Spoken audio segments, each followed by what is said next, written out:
Got a few announcements today, guys. We have a few announcements. This Lordstone post came in fresh. Leader really translated and posted on the Lordstone less than 5 minutes ago. Hello, everyone. Producer and director Naoki Yoshida here. I would like to address the recent feedback and discussion among the community regarding in-game mods.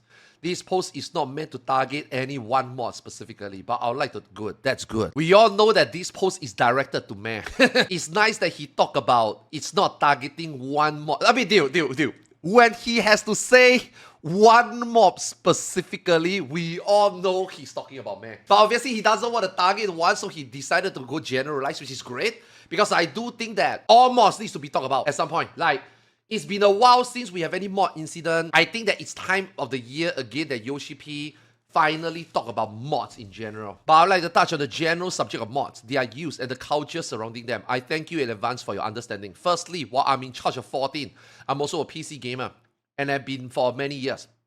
I've spoken about this multiple times in the past, but my own personal stance regarding mods is that I do not tolerate them has not changed. That is a strong opening. You guys better buckle up, man. This post is long. Let me reread this. He tolerate them, but later he will talk about how he tolerate but don't tolerate them, okay? Just wait. I can tell you right now what he will say below. He tolerate them, but he doesn't want to see it. And if you guys can't shut up about it, he will come in. In the past 20 years, I've seen numerous positive examples of games with fan-made mods. Ooh. You sure you're not targeting a specific add-on that expand upon existing gameplay? However, these mods are generally created with a vital premise in mind. They are for personal use only. And the individual player is responsible for the mods they use. Furthermore, the mods must not impact the core game, its services, or the intended game design in a negative manner. Like ACT, right? ACT is good for personal use. ACT is good for evaluating your performance. But if you use ACT to like, this PF require you to be 99%. If you're not a 99%, how are we going to reject you? Final Fantasy 14 PF doesn't have a vetting system, right? Basically, you click join, you join, right? But hey, if you join and you are not 99%, we're going to kick you. Then you know, it's going to impact the core gameplay and the services, right? And then after that, you know, you go to the forum or you talk people, yeah, you know, negative manner, right? You know, if you want to use ACT, it's fine, right? But you can't, you know, break these rules here. I use ACT for my personal improvement. I use ACT to know that who in the party is not doing good enough. And then I tell myself, yeah, this party is not going to meet the DPS check. I'm not going to waste my time. I could use the time elsewhere in another party. I will take my leave. I will tell them that I will leave nicely. I'm not going to tell them that their damage sucks. I will leave nicely, I will join another group, and we go again. The only thing that I don't dare to do right now, and that is the only thing that I will not cross the line. My personal stance is, I don't mind ACT, I don't mind FFXIV Alexander. I think these two are baseline in the game that you need to play the game. But the thing is, I can talk about it, but I cannot show it, and I cannot put it on stream. Because that will change how people watch my stream. That will change, like, it will impact, like, some integrity.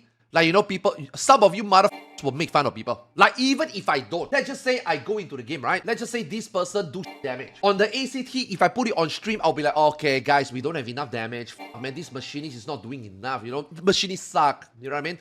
And then I will just move on. Hey guys, thanks for the party, TYFP, bye, right? I will just do that, right? You guys in chat would be like, yo, these guys suck. Yo, these guys suck. You guys will actually DM this person and tell him that these guys suck. You guys will actually make this person feel bad. And that is the reason why I don't want to put my ACT on stream. It's not because I don't own it. It's not because I don't dare to own it. It's because I know you motherfuckers will harass this person.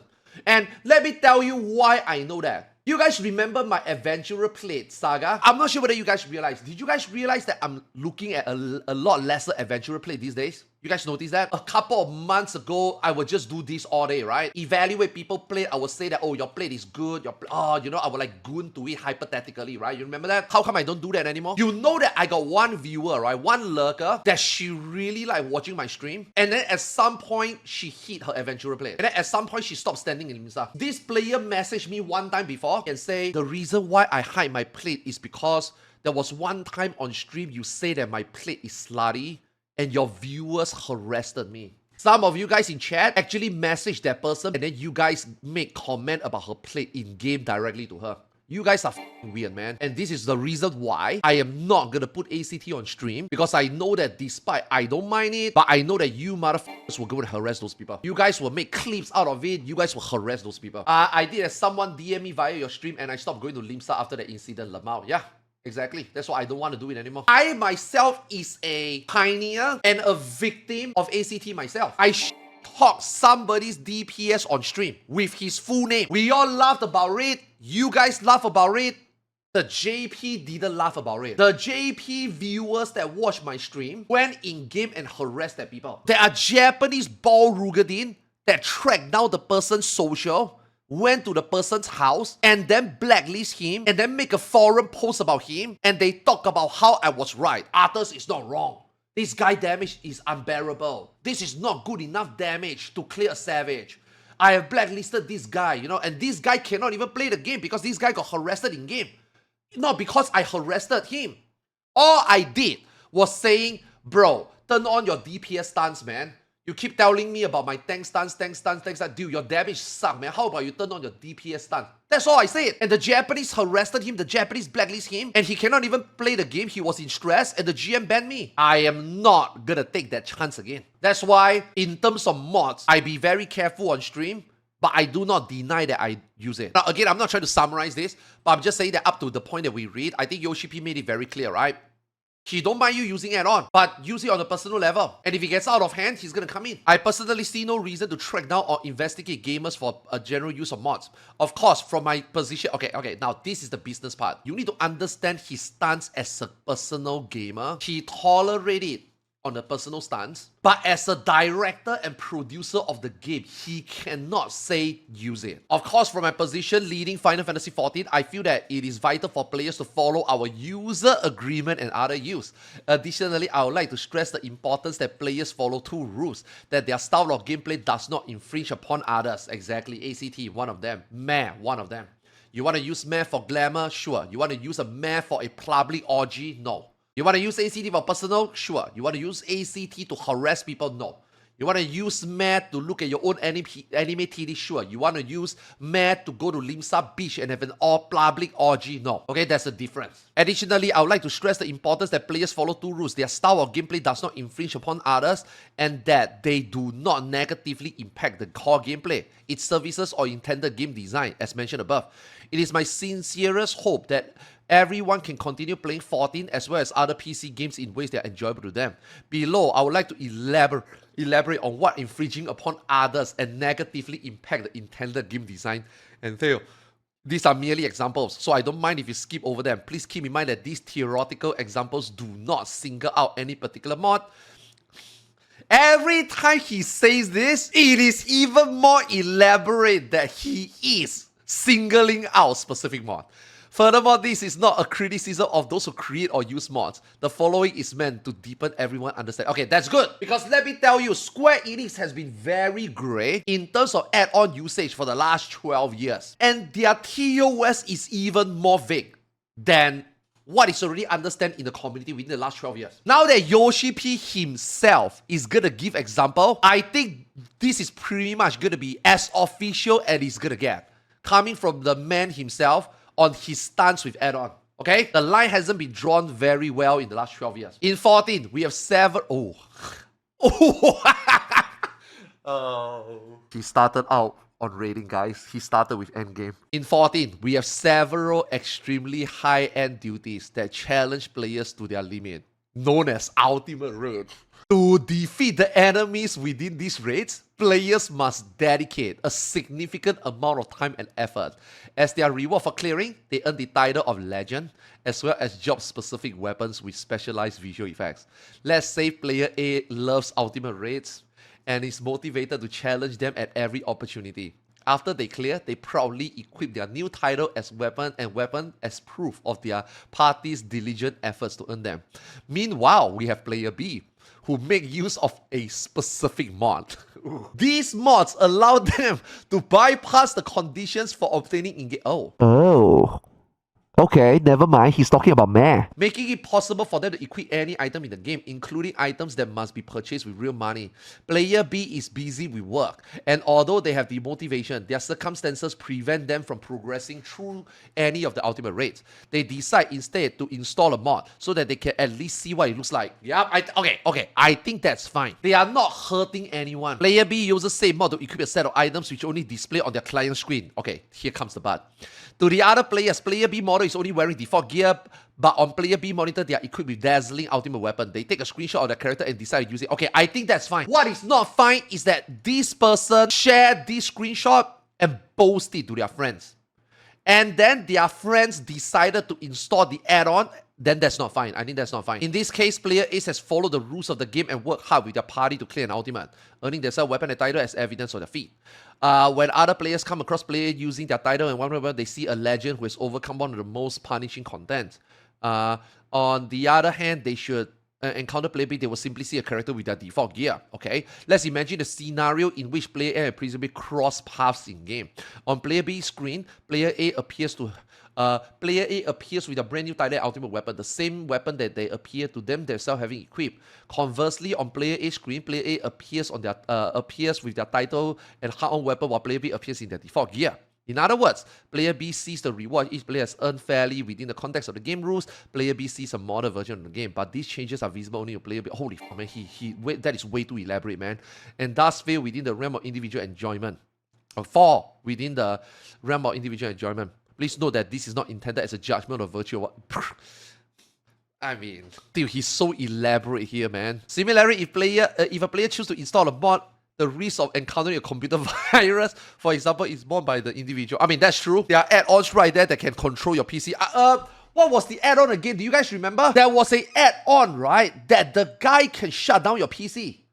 G shit. This is not being funny or anything, okay? This is real, okay? The developer put in code that shut down people's PC. Additionally, mods that do not adversely affect other players and which ensure visual changes are only visible to the individual user can be said to narrowly maintain the integrity of the game design. Narrowly. Although, of course, this is open to interpretation. Yeah. Now, I think he don't mind. He made it very clear already. Add-ons like this, he don't mind. I can use it when I'm offline. But if I'm streaming, I don't think I can. Because when I stream it, it's no longer individual. Does that make sense? However, if a mod is updated and its changes became visible not just to the individual mod user, but to other players too, what would the implication be? Player A with their title and player B with their modded gear are now on level playing field to be speak. This development may not concern player B, but for player A, in considering negates the cooperation time and effort invested, not to mention the pride they might have. After all, their rewards are not available everywhere with mod installed, albeit lacking the corresponding in-game attributes. In this game, other players has been infringed upon, and the intended design of the game has been negatively impacted. Although player B may have been unaware of the mod functionality, their user, even if the creator of the mod simply intended for players to really access and enjoy their favorite gear, they have detrimentally affected. Okay, this is definitely about Mare. I know that he said and he doesn't want to give attention to specific mod, but this is obviously to Mare, Penumbra, and any item modding tools. He didn't talk about Dalaman launcher yet, thank God. Okay, he's talking about appearances first, okay? I don't know whether he will talk about anything else, I don't know. Our only options would be to ask that players cease using the mod, or to request that the mod creator removes the functionality causing the problem. Of course, we could also implement preventive measures. Nah, he's not gonna... Okay. I personally don't... Okay. But this would divert programming, potentially determinant, I feel that unless your in-game feature is bad enough that it affects the others, I don't think the game developer should waste time on preventive measures. Unless it's a cheat, obviously. Okay, let me give some example. If you are in a PvP match, and this guy is moving at sprint speed for 1 minute, bro, that's cheating. I think it's pretty obvious. The scenario outlined above is just one example, but I hope it clarifies the differences between mod usage within the realm of individual enjoyment and mod usage which is damaging to the game itself. Some players might ask, well, what about a mod which only makes changes visible to other users of the same mod? Ooh. Dude, he's talking about Mare. The issue is that any mod which makes changes visible to others require the manipulation or rewriting of game files, which is fundamentally even more problematic and destructive. Even supposing that this is theoretical. This theoretical mod provided a generous improvement to the game and was well received, bro. It's meh. It's meh. It's still, he's talking about meh. The moment a problematic feature is introduced to said mod, we must insist players stop using it. Dude, he want all the meh users to understand this. Honestly, man, I don't think this post is targeted at combat add-on at all, man. I think this post is very specific, targeting meh users. Yeah. It can cover all mods, but it's aiming at meh, Yeah, I think so. This is what this post is, okay? This is the land, holy land of mods. Obviously, meh is a big portion, okay? Now, YoshiP has got a gun, and YoshiP has set sight on his target. Specifically here. This is what this Lordstone post is about. He's targeting, he's nuking down the meh community, but at the same time, a lot of innocent.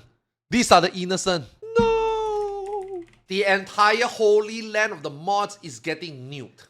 But very specifically, the bomb is dropped on the meh community. Make sense? Let me take one moment to appreciate this msPaint. This might be my best msPaint yet. I just joined. Is that a machinist? No, that's your mom. Another example of such a feature, a mod that allows players to freely equip optional... Okay. I think they needed to talk about this because I think this hurt their Mogstation sales. Again, right, I don't think the meh developer wanted to do that because the meh developer wants to cut Square Enix, right? For example, right? I think that the meh developer probably do this just so that, you know, people can enjoy the game without spending money. But I think that the moment you make a mod that potentially, I'm not saying that it did, but if you make a mod that potentially make people able to get Mogstation items for free, I think that's where you cross the line. Not gonna lie, that painting needs a bit of meh touch-up. Okay, fine, I'll do it. Okay, this is a girl with 2 boobas and a futa. Boom. I want to draw the nipples, but the moment I put the nipples in, the stream is gonna get banned. Some may say that Square Enix... All these things are all meh users, man. We operate our servers and data centers 24 hours a day, 365 days a year with the hope that our players can enjoy a reliable gaming experience. Currently, global inflation is taking its toll at a rapid pace, driving up server electricity costs, the cost of land, and even the price of servers themselves. So you do know. Oh, dude, this is gonna be a side segue, man. You do know that servers are expensive. You do know that global inflation is a thing. You do know that keeping a server is not cheap. Then why the did you make oceanic data center? Do you know how much money you wasted? Operating, taking up land, paying for the server 24/7, 365. Do you just so that 2,000-3,000 people can enjoy a reliable gaming experience? Do you know how much money you lose there? Do you really think those oceanic players that sub to the game, and obviously they are not paying for the optional items, right? Because they're using meh, right? How much money did you lose? Why do you waste money on oceanic data center? We do not want to increase subscription fees for players if at all possible, but keeping our game running requires sufficient income. If we start creating a deficit, Square Enix 40 may no longer be able to operate. This is an example of damage to the service you provide. Okay. This is real, man. No, housing is not where the money is from. Bang, wrong answer. Mogstation is where they make money. And if you jeopardize that operation, you are destroying the game. If your add-on is allowing player to use a Mogstation item, that's fine. Bear in mind, I emphasize the individual there. Player, I think that's fine. But when you let players all able to share and make the entire Limsa just like the base game because every one of you have meh in stock. Because, hey, look, man. Meh started out with 1 user to 2 to 4 to 8 to 16 to 32 to 125 to 1,000 people, okay? You not, at least half of the people use meh today. I'm not joking. Meh has spread way too far already. It reached a point that at least half of the game are people using meh and they don't even need to buy Mogstation item and they all look just like they got Mogstation item. So basically, your average Limsa is already becoming normalized by the meh user. You use meh, I use meh, everybody use meh. I mod this out top in, all of you mod this top in, all of us don't spend the $18. And all of us now can see each other wearing this outfit. You know what I mean? So it's like, that's the problem. The moment it reach a point, it destroys the game. Because you are making them lose money. Somebody also talk about Fantasia. Same for Fantasia. If you can mod beast your character, and you don't buy a Fantasia to do that, you just use a mod to do that, you also lose out on Fantasia money. Now, not saying that Fantasia would have made a difference anyway. I mean, it's not like Final Fantasy XIV character customization is, you know, delicate enough for you to make fully customizable character, right? So it's still very limited, right? I think most mod beasts have spent enough money on Fantasia anyway, to the point that they realize that I don't even need more Fantasia. I already exhausted all options. I'm at my limit here at how much sexier I can make my Mikote. Fuck it. The next step will be mod beast, right? The next step will be using mods, right? I think modders already paid their fair share of money on Fantasia, that they reached the limit and they cannot do it anymore. That's why they use mod, right? So I don't blame those mod beasts, right? TLDR, appearance altering mods does hurt their income, okay? And I think Eugene also talked about another half of them losing money is that they implemented the gifting system. The gifting system does not work. Having to add someone to your friend list and then wait 3 days before you can send them a gift is ridiculous. It's insanity. Like, I think that right there, they lose out a lot of money from gift codes. Gift code is so fucking good, man. You buy the item, you check out, you get a code, you paste it, you give it to someone. Nowadays, you have to go through all these like pipeline just so that you can give someone. Like, dude, I stopped. After the 4 Guys competition, I stopped doing giveaways. Jesus Christ. You guys remember the 4 Guys competition that I did? It took me 1 week to give out the prizes. Because I have to go to the data center, add these people to the friend list, wait 72 hours, then send it to them. Bro, all it takes before was you DMing me in Discord, DMing me in Twitch, and I just buy the Mogstation code and I just paste it for you. I can do that instantly. But now I have to go through all this trouble and days just to send you code. That's why I don't do giveaway anymore. So in a way, that also kind of hurt their income. I think the modders definitely hurt their money, but I also think that the gifting system also hurt their money. In these cases as well, we ask the player refrain from using such mods or remove the offending function for the mod itself. I personally understand the modding. Okay, if you want to mod a bra, that's fine. If you want to mod in this, then it's not fine. I think the modders themselves needs to draw the line, right? But again, the modders will do that, but then your community will grow, and then your community will ask, hey, new mod owner, why can't we have Mogstation item? YoshiP made a post about this. I don't want to cross that line. Well, if you don't want to cross that line, then I'm not going to support you. I'm going to support another mod that crosses the line. And let me tell you, there will always be another mod that will cross the line. You guys know what is the thing about the modding community? The modding community is greed. The modding community is clout. If somebody can make a mod, and that mod can give them the clout they look for, and make people use their product, there will be people willing to risk it for the biscuit. Always. There will always be someone that will cross the line even with this post, even with the rules intact.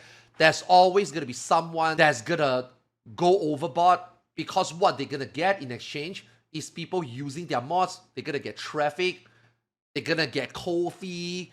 They're going to get Patreon donation. They're going to get their $1 more. And all they do is ask for you to be discreet.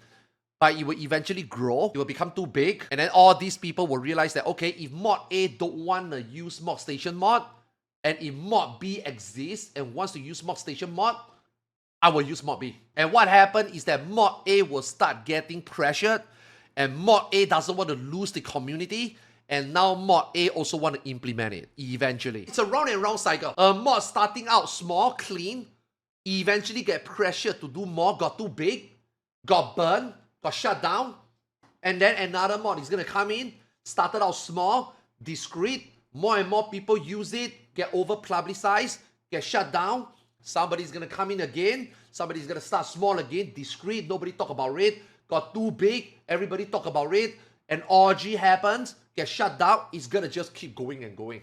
It will never stop. As long as there's money to be made, as long as there's a community that can be grown, as long as people can get like likes, follows, and money of it, there's always going to be someone that's going to do it. Does the orgy part needs to happen before it gets shut down? Yeah. Is that the billboard incident all over again? Yep. Another example of such a feature, a mod that allows players to freely equip optional items and display them to others. What does it say? The player who go through the trouble of saving up to purchase this group for online store. Are these people losing it by not using a mod? Yeah, they do. They feel like they do. That's why they use the mod. And that's why more and more people use it. Because less and less people need to spend money. We are given no choice but to act if mods even incidentally threaten player motivation or the viability of our service.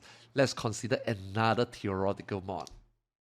One that displays your character entirely naked. If the presentation is displayed only on the user screen, that might fall into the category of a personal use and responsibility. Bear in mind that this is my personal interpretation and not discuss whether that behavior is right or wrong. However, if the user posts a screenshot naked character on social media, 14 itself is subject to legal measures by... Yeah, of course he knows, bro. Come on, guys. YoshiP is a Japanese. Bro, you guys don't seem to understand. The most famous and the best genres came from Japan. The most sick came from Japan. The most hentai came from Japan. The most cute, best, big booba, attractive anime titties came from Japan. YoshiP obviously knows that. He's a Japanese. He's a man that came out from the best cultural country. The country that keeps on giving and giving and giving.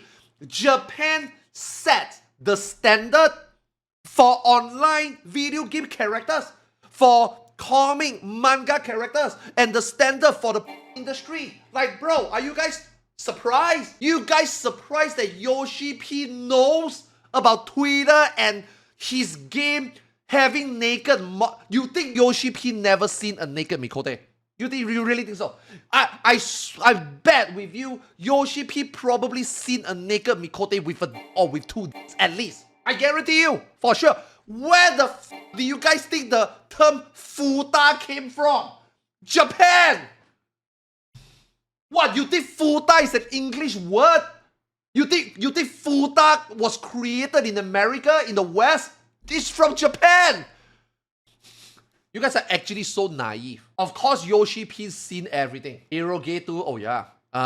Yo, does anybody remember Ole M and Good Job? Man, they make good Euro games, man. Anyway, laws that regulate the content of video games grow stricter by the year. Bro, I'm sorry, we need to take a sideway here. You guys really think Honey Pop is good? You guys really think Honey Pop is good? Bro, let me tell you, Honey Pop is meat. You guys need to play some Ole M and you guys need to play some Good Job games to know what is good Euro games, man. Okay, anyway, laws that regulate the content of video games grow stricter by the year. These laws are there to protect minors and for a variety of other reasons. But the fact remains that they are tangibly become stricter. We have a duty to provide our services in adherence to the laws of all countries where 14 is available. And if we are unable to do so, the distribution of a game can be prohibited. This is another example. Okay, I got a feeling, right? It's a matter of time they're going to release 14 on Nintendo. It's a matter of time. Oh, Alisoft is also not bad. How do I know all this? Don't ask. Allow me to repeat myself when I say that I do not intend for this example to be a I have no idea what this word means. Connoisseur of mod users or creators. I only wish to provide some tangible example of how using a server can damage other players. 14 and the service we provide regardless of the mod. Okay, he didn't talk about combat mods, thank God. As always, we will do our utmost to keep creating a world which all players can enjoy. Even though it may take a long time to do so, it is my hope to incorporate player feedback and officially fulfill as many functionality requests as possible. I'm also considering how to increase the freedom of choice players have in their gear they choose to equip. While paying respect to the long-standing tradition of modding PC games, I ask that all players study respect to our game by enjoying their fun within the confines of some basic rules. With that, business aside, I was very pleased to announce the next FanFest yesterday on the 12th anniversary of 14. This wouldn't have possible without you, our players. Thank you so much for your support, and we have the pleasure of accompanying as a continue long this current journey to come. And one day, for those wondering what comes out of Japan FanFest, what? Does anyone know what this is about? Those wondering what comes after the Japan Fan Fest. Nah, it can't be 8.0. Because, I mean, obviously, when we go to Fan Fest, of course, the expansion is gonna be the next, right? Like, this seems to be something that is completely new. What did he say in Japan? Ima wa mada kuwashiku aenai desu ga, amari shinpai shinakute mo daijoubu desu. What the f is he talking about? What is that? Bro, I'm actually curious what this is about. FF9? Oh! I think it's Switch. I don't think this is like job trailers or expansion title release. Like, those are clearly during keynote. In the Fan Fest, we will know that already, right? I don't think that has anything to do with what comes after JP Fan Fest, right? I think it's some announcement that clearly is related to 14. That's why it's under this Lost Stone post. But it has nothing to do with content. I don't think so. I don't think it's nothing to do with content. Yeah.